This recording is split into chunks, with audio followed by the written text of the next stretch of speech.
Naitwa Hekima Mwasipu, ni wakili wa Chama cha Demokrasia na Maendeleo kwa maana ya bodi ya wadhamini ya Chama cha Demokrasia na Maendeleo.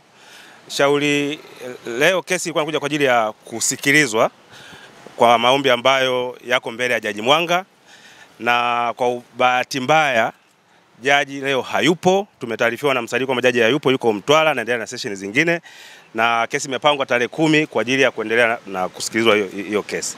So far tunaomba wanachama wetu tarehe 10 tuweze kujaa mahakamani kwa ajili ya kuendelea kusikiliza kesi hiyo. Hayo ndio yaliyojiri leo katika mahakama mbele ya msajili tarehe 10 mwezi wa 7.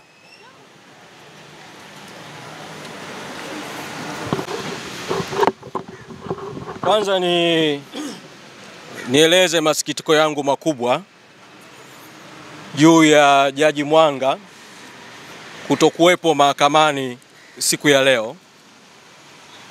Mtakumbuka kwamba tarehe ya leo aliipanga yeye mwenyewe Jaji Mwanga, kwa alikuwa anafahamu kuhusu ratiba na aliipanga kwa muda mrefu, na alipanga kwa shauri ambalo tarehe 10 mwezi Juni lilipokuja kusikilizwa, lilisikilizwa kwa uharaka, na jaji alionyesha dhamira ya kutaka kulisikiliza shauri kwa haraka tarehe 24 leo. Kitendo cha jaji kutokuwepo mimi na kitafsiri kama ni muendelezo wa jaji kutokutenda haki.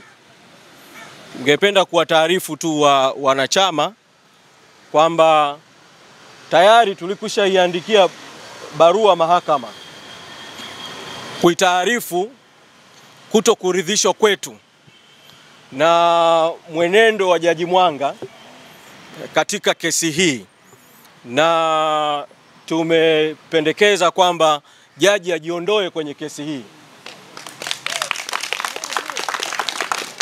Tulitarajia kwamba leo pamoja na mambo mengine swala hilo la jaji kujiondoa lingesikilizwa, lakini jaji hakuwepo leo na imeelezwa kwamba atakuwepo tarehe 10 mwezi Julai.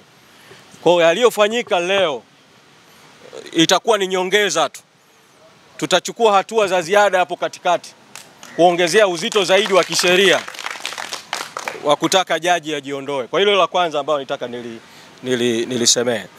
La pili, ningependa kuwataarifu vile vile wanachama na viongozi kwamba tumewasilisha vile vile maombi mahakamani ya kutaka swala la kuzuiwa chama kufanya shughuli za kisiasa lipitiwe upya na mahakama. Kwa hiyo tunatarajia kwamba na hili lilikuwa lifanyike leo, kwa sababu maombi hayo tumeyawasilisha kwa hati ya dharura.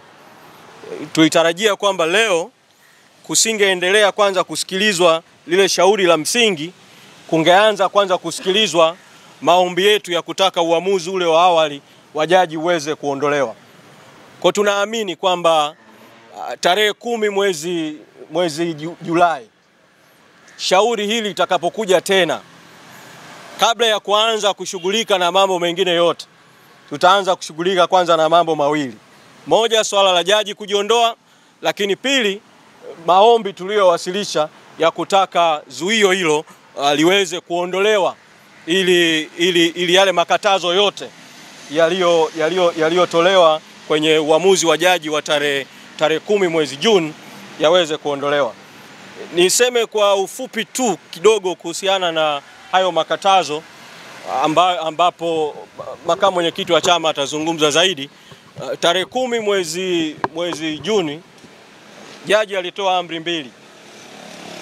Amri ya kwanza ilimhusu katibu mkuu wa chama na bodi ya wadhamini kuzuiwa kuitisha shughuli za kisiasa au kushiriki shughuli za kisiasa. Nataka kuwafafanulia tu wanachama wa Chadema kwamba amri hiyo ilihusu bodi ya wadhamini na katibu mkuu wa chama, haihusu wanachama na viongozi wengine kuendelea na shughuli za kisiasa za chama bila kutumia rasilimali za chama. amri ambayo inahusu bodi ya wadhamini, katibu mkuu, wanachama na viongozi wote. Ni amri ya pili ya jaji juu ya matumizi ya rasilimali za chama. Katika amri hii, uamuzi wa jaji uliweka bayana kwamba zuio linamhusu katibu mkuu, inahusu bodi ya wadhamini, inahusu watumishi wa chama, inahusu mawakala na mtu mwingine yoyote ambaye anaweza kufanya kazi kwa niaba ya bodi ya wadhamini na katibu mkuu au kwa jina la bodi ya wadhamini na jaji mkuu. Kwa nitaka nitumie fursa hii tu kuweza kuclarify hilo vile vile. Ninawaomba wanachama muwe wavumilivu katika kipindi hiki. Tunajua kwamba tunapita katika kipindi ambacho watawala wameamua kutumia mbinu haramu kudhibiti vuguvugu halali la wananchi la no reforms no election.